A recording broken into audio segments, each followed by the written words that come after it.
Praise the lord. Today's blessing was, అప్పుడు అతడు అబ్రామును ఆశీర్వదించి, ఆకాశమునకు భూమికిని సృష్టికర్త అయిన సర్వోన్నతుడైన దేవుని వలన అబ్రాము ఆశీర్వదింపబడుగాక.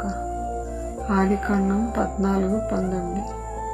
And he blessed him and said, Blessed be Abram of God Most High, possessor of heaven and earth. Genesis 14:19.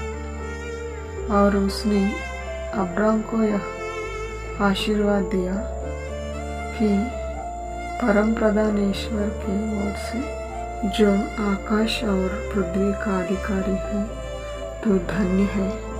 उत्पत्ति 14:19. May God bless you. Amen.